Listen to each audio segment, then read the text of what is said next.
Diego, muchas gracias por recibirnos estos minutos para platicar contigo. Gracias a ustedes, estoy a sus órdenes, Andrés, Jorge y Juan Pablo. Quería comenzar con la pregunta ¿cuál es la raíz del problema de la corrupción? Con mucho gusto te contesto, pero quisiera que me permitieran ustedes tres decirles algo fundamental para mí cuando hablo con jóvenes de la edad de ustedes. Lo importante es que ustedes traten de entender que la vida del ser humano es trascendente y que tiene un solo significado: ser felices. Y para ello se requiere que entiendan que son seres humanos con dignidad y que por ello están hechos para cumplir deberes y para hacer valer sus derechos. Con mucho gusto te hablo de la corrupción, que yo creo que es el azote fundamental que destruye la convivencia social y que, a mi modo de ver, con ello imposibilita para todos, para ricos y pobres, para hombres y mujeres, para jóvenes y viejos, un destino mejor. ¿Qué pienso en términos de la corrupción? Que no es la causa de nuestros problemas, sino el origen fundamental, que es la claudicación de una sociedad que no ha sabido ir formando y conformando verdaderos seres humanos, involucrados clara y decididamente en sus compromisos individuales, intransferibles, personales y desde luego en el orden social. La corrupción es la consecuencia de esas claudicaciones en donde desde la familia, desde las iglesias, desde las estructuras intermedias como la escuela, no nos van formando y conformando para ser seres humanos íntegros. Y después, si falla el ser humano, fallan las instituciones y después falla el gobierno y fallan todas las estructuras que deben dar pie a un verdadero Estado de Derecho. La corrupción es consecuencia de muchas fallas que venimos arrastrando, no solo en México, sino en el mundo moderno, donde los valores humanos superiores están descartados. Lo importante hoy en día es triunfar, pero bajo la perspectiva de un triunfo que se refiere a cuánto tenemos, al cuánto podemos, al cuánto dominamos, y no en cuánto servimos a los demás. En estos tiempos de campañas electorales escuchamos a todos los candidatos que van a combatir la corrupción, cada uno a su manera. ¿Cuál dices que es la mejor manera de combatirla, sabiendo que no se puede cambiar de un día para otro? Son muchas las acciones que tienen que llevarse a cabo. Ninguna es secundaria, pero ninguna es suficiente. Yo empezaría de verdad, Andrés, por insistir en la formación integral de los hombres y mujeres de este país, para que cada uno de nosotros, si quiere un cambio en la sociedad y en el gobierno, empecemos por cambiar nosotros, para ser auténticos seres humanos, conscientes de nuestra propia dignidad y de nuestra condición social. Enseguida, aportar todos, día con día, para fortalecer las instituciones, que sean la familia, la escuela, el sindicato y las diversas estructuras sociales, hasta terminar con la superior, que pueda ser el poder político. Pero si no empezamos en lo estrictamente individual, tú y tus compañeros, yo y quienes nos vean, si no empezamos por tratar de corregirnos a nosotros mismos en nuestras debilidades, en nuestros defectos, en nuestras pasiones, no podemos cambiar las demás estructuras ni podemos cambiarle el rumbo al país. ¿qué nos recomienda a los jóvenes para no ser cómplices de la corrupción? Primero, tener un altísimo sentido del honor personal, que déjenme decirles, en mi opinión, no es lo mismo el honor que la honra. Suelen confundirse. Si tú sales a la calle, si le preguntas a tus compañeros que nos están viendo, te dirán que lo importante es ser honrados. Y yo les quiero decir a ti y a ellos que no es verdad. Porque la honra, entendida como el reconocimiento que otros hacen de nosotros mismos, no es lo principal. Porque curiosamente se puede ser al mismo tiempo honrado y criminal. Basta que hagamos trapacerías sin que ellos se enteren, sin que los demás se den cuenta, y los demás, a ti o a mí, nos pueden tener por honrados, reconocidos porque nuestra conducta es buena. Pero ¿qué pasa si nuestra conciencia nos dice que estamos simulando ante ellos, que en realidad estamos ocultando un comportamiento tramposo, inmoral, indecente, y podemos seguir siendo honrados? En cambio, el ser humano, que por encima de ser honrados por los demás, tenemos una conciencia clara de nuestra propia dignidad, entonces seremos honestos y dejaremos en segundo lugar lo que otros piensen de nosotros y daremos privilegio a lo que diga nuestra conciencia, de tal manera que tú y yo no estemos privilegiando lo que otros digan de mí o de ti, sino lo que diga tu conciencia, y a tu conciencia no es fácil engañar. ¿La corrupción irá en aumento en México en los próximos años o disminuirá? Depende de lo que tú, ellos y yo hagamos. Si queremos apostar a que los nuevos gobiernos, como alguien lo propone, acabará con la corrupción, no es cierto. La corrupción es un problema muy arraigado en toda una estructura social, por culpa principalmente de los poderosos, y me refiero a gobernantes, a los que tienen poder no solo político, sino económico, y también influencia social en muchos medios y en muchos ámbitos. Pero la corrupción podemos no acabarla, no exterminarla, porque desde que el mundo es mundo hay y habrá corrupción en el futuro, pero podemos abatirla considerablemente si, como te decía hace unos minutos, cambia cada uno de los seres humanos en lo más profundo de su alma, sigue una trayectoria de rectitud, no de perfección, pero sí apostando a los valores del espíritu y a los valores sociales, pero conformando y fortaleciendo auténticas instituciones para que hagan valer el Estado de Derecho y para que reduzcan en todo lo posible la condición humana, que por naturaleza es falible. Cambiando un poco de tema hacia la justicia, ¿esta aumentará en nuestro país como en los próximos años o empeorará? Va seguido de lo anterior. Si logramos limpiar y fortalecer a nuestras instituciones, tendremos mejor procuración de justicia y mejor impartición de justicia. No podemos entregar al país en las manos de un ser humano, hombre o mujer, ni siquiera de un grupo político.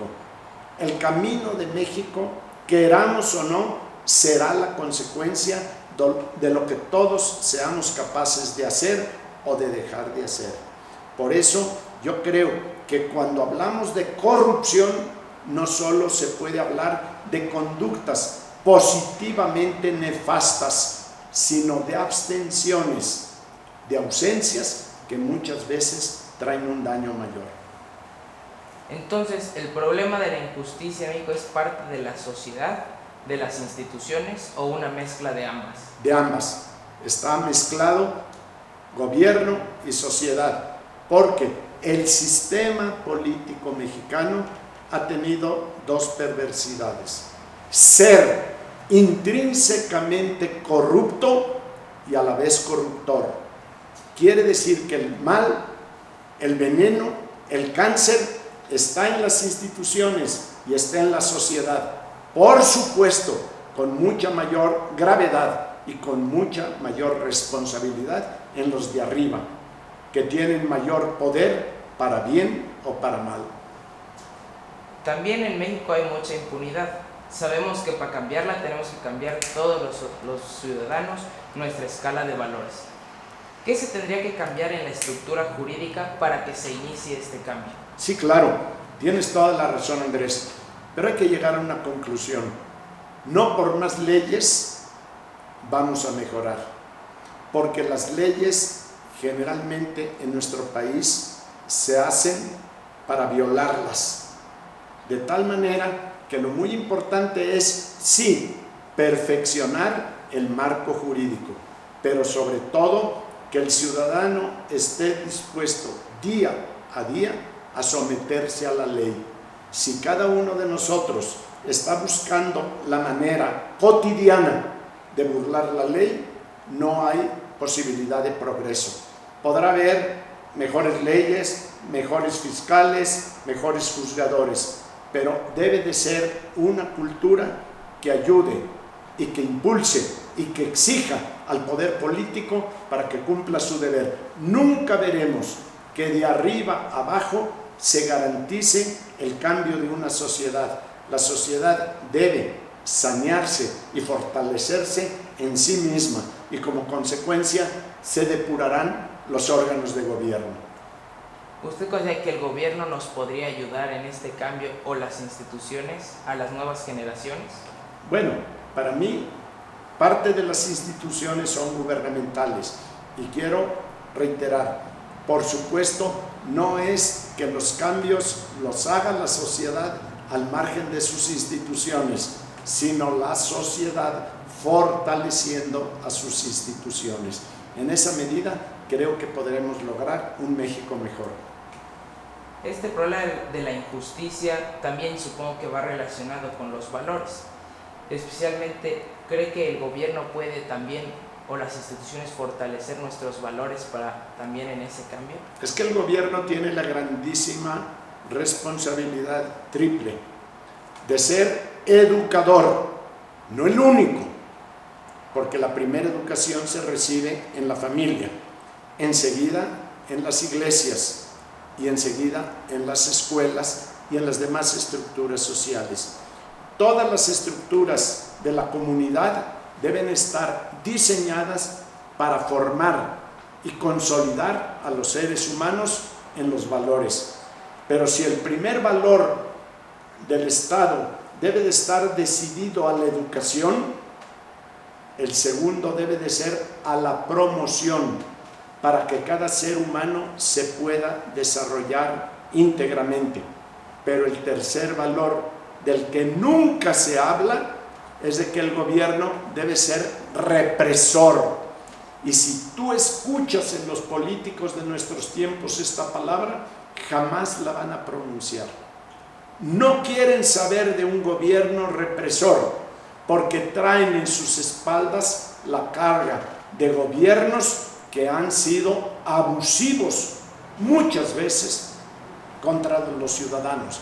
¿A qué me refiero yo cuando digo que el gobierno debe de ser represor? No para que sea violento, no para que sea gorila, no para que viole derechos humanos, no para que sea un gobierno arbitrario que pise, atropelle y mate a los ciudadanos.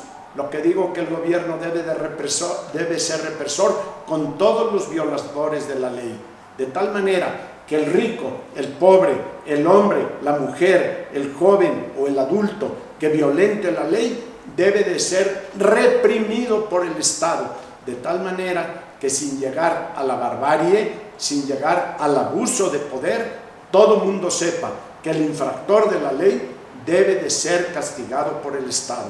Por eso reitero, y esto quiero que los jóvenes estudiantes adviertan, un gobierno debe de ser educador, no de manera exclusiva, no sustituyendo al padre ni a la madre, no dejando a un lado a las escuelas ni a las iglesias. Debe ser educador de manera complementaria.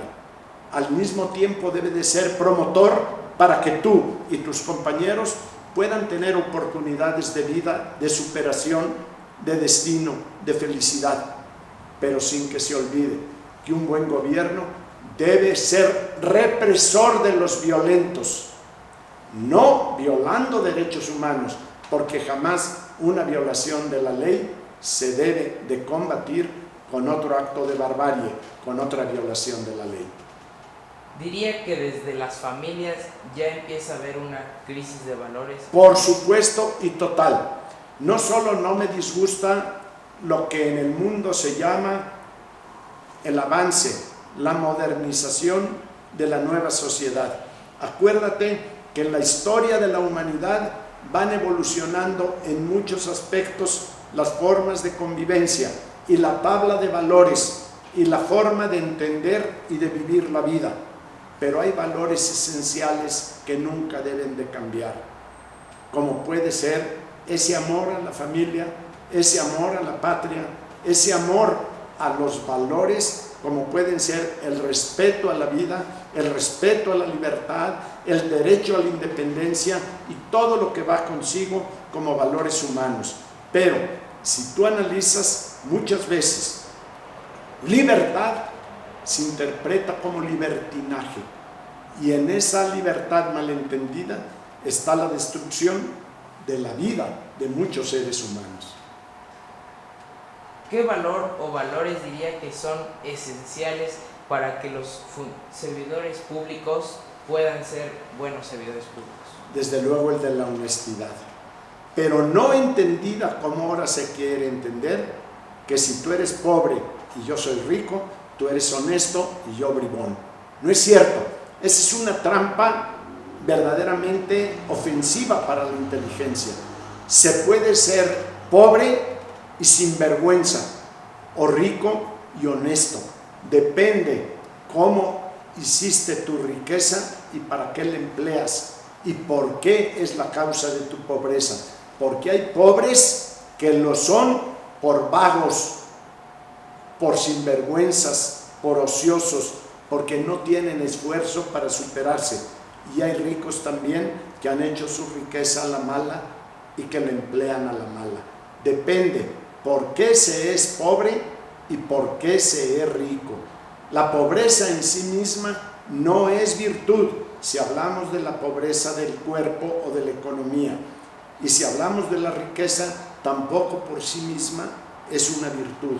Depende por qué alguien es pobre, para entender que fue negado a la educación, a la alimentación, a las oportunidades y no tiene ninguna culpa. Pero la vagancia y la malvivencia también genera pobreza.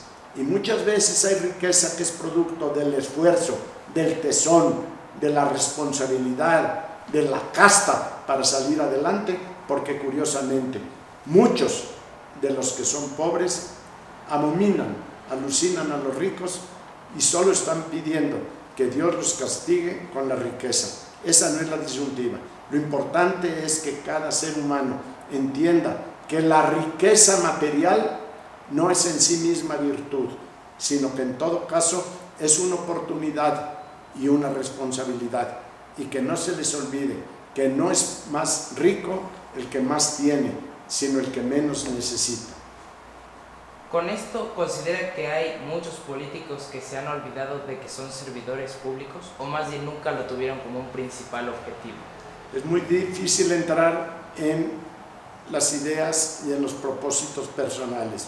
Lo único cierto es que, por desgracia, en México la mayoría de los políticos o nunca creyeron en los valores de una sociedad y en la necesidad y en la responsabilidad de conducirse con honestidad, o en el camino se perdieron. Lo cierto es que el político debe de entender que la política, en el más amplio y más limpio sentido de la expresión, es el camino más ancho de la caridad, no del enriquecimiento o del poder por el poder mismo. Yo diría que los políticos que tengan una buena intención deberían de tener a la fortaleza como una virtud presente en su vida. Absolutamente. Sin una fortaleza espiritual, intelectual y de convicción de vida, todo lo demás es discurso. Imagínate cuántos políticos hemos visto protestando cumplir la ley y hacerla cumplir, y no hacen ni lo primero ni lo segundo. Cuidado con los discursos, porque en el mensaje, en el discurso tuyo o mío o de tantos políticos que han habido y existen en la sociedad, por las palabras estamos a salvo de cualquier perversidad. Pero a la hora de la verdad, ¿qué pasó con esas palabras? Se las llevó el viento. Lo importante es el comportamiento diario y la congruencia que cada ser humano en su vida privada y en su vida pública pueda demostrar frente a su propia conciencia y en su caso frente a la sociedad. Diría que la fortaleza es la virtud más importante o de las más importantes, hablando en el éxito personal y profesional. ¿Quién sabe qué se entienda como fortaleza? Yo creo que lo que más importa en la vida, tener una filosofía clara, que nos vaya diciendo de momento a momento, en cada paso que demos en nuestra vida, cuál es el buen ser y el buen vivir. Porque si nosotros tenemos claro por qué hemos venido y para qué hemos venido a este mundo, tenemos siempre una línea de conducta que nos pueda guiar para no desviarnos. Porque si no conocemos quiénes somos, por qué estamos en este mundo y para qué estamos aquí, es fácil que la coyuntura, el momento y las circunstancias nos vayan a desviar. Si nosotros no entendemos que triunfar en la vida es ser felices, ya estamos mal. Y si no entendemos lo que es la felicidad, también nos equivocamos. Para mí, la felicidad es la plenitud que se puede alcanzar en la vida, en el ser bien y en el hacer bien, en el ser auténticamente seres humanos y por lo tanto con dignidad y con el propósito de trascender sirviendo a la sociedad. ¿Usted la fortaleza la ha tenido presente durante los momentos difíciles de su vida? Afortunadamente sí. Como todo ser humano, he tenido momentos muy fáciles de aplausos, de reconocimientos, de lo que se llama victoria. Y también momentos difíciles de confrontación con la adversidad. Y lo importante es que gracias a Dios he podido enfrentar esa adversidad sin olvidar que nací para trascender y que todo mundo puede acabar con lo secundario que es de ti, pero no con tu esencia de ser humano y de decidir en lo más profundo de tus convicciones cuál es tu derrotero. En un momento dado, todo lo que se diga de nosotros va a ser historia, pero mientras se diga esa historia tienes que labrarla y llevarla adelante por tu propia convicción. ¿Usted ha notado en los últimos años, hablando de la exigencia hacia las nuevas generaciones, sigue igual que antes, ha aumentado o ha disminuido? No entendí. Hablando de la exigencia hacia a los jóvenes, ya sea en trabajos o desde cómo ser buenas personas. Mira, yo creo que siguiendo una expresión maravillosa de un gran jalisciense que llegó a decir: la juventud es el momento del alba, a la hora del destino y en medio de la rosa de los vientos, ese momento crucial de la vida en donde el ser humano se define, afirma sus convicciones y elige su camino. Es un momento importantísimo, el tuyo, el de tus compañeros, el de los jóvenes que nos estén mirando. Es un momento trascendente y por eso creo que si en esta etapa de la vida, que pasa pronto, pero que es definitiva, no desvían su camino, ya después es muy difícil que puedan perderse en barrancas, en atajos. Tendrán que seguir el camino derecho si así fueron. Pero si en estos momentos de su juventud empiezan a optar por la comodidad, por el falso prestigio, por la falsa ganancia, por el aquí y ahora a como dé lugar frente a un destino trascendente, serán veletas que se lleve el viento. Yo pienso que esta etapa de la vida es crucial para trazar toda una trayectoria y para poder decir si triunfaron o se equivocaron fatalmente en ese breve tiempo que es nuestro paso por el mundo. Ya nada más para terminar, quería hacer una pregunta que nosotros los jóvenes a lo mejor no sabremos la respuesta. Algunos lo llaman Jefe Diego. ¿De dónde viene ese nombre? De que fui diputado federal hace 25 años aproximadamente y me tocó estar al frente de la Diputación de Acción Nacional, que aunque era minoría en cuanto a número en la Cámara de Diputados, teníamos una mayoría parlamentaria a la hora de las decisiones. ¿Por qué? No por mí, sino porque tenía yo un buen equipo de legisladores que a bases de razón, de argumentos, de debates, lograron estar al frente y se llegó a decir que en mí estaban las decisiones totales de la Cámara de los Diputados. Eso no corresponde a la verdad, pero sí se podía decir en aquellos momentos que el Grupo Parlamentario de Acción Nacional era una fuerza definitoria para las grandes decisiones que en esa Cámara, en ese Congreso de aquellos tiempos, se tomaron en consideración. Y se decía con exageración que para que algo pasara o se detuviera, tenía que estar en mi voluntad. Te aseguro, Andrés, que eso no corresponde a la verdad. Lo que sí te puedo decir es que ayudó definitivamente que en este que te platica, que conversa contigo hoy, no hubo nunca una mentira, no hubo nunca un acto sesgado, convenenciero o simplemente partidario, sino que siempre me impulsó momento a momento, decisión por decisión, lo que fuera, de acuerdo con mi conciencia, honesto y para bien de México. De esa manera se llegó a decir que yo era el jefe, pero no les hagas caso. Muchas gracias por este tiempo, creo que nos va a dar mucho aprendizaje. Gracias a ti, y siempre que tú y cualquier grupo de jóvenes como Jorge, como Juan Pablo y los que quieran, siempre tendrán conmigo las puertas abiertas. A ti y a tu escuela y a todos los jóvenes de México, en el mundo entero, lo mejor de lo mejor. Muchas gracias. A ustedes.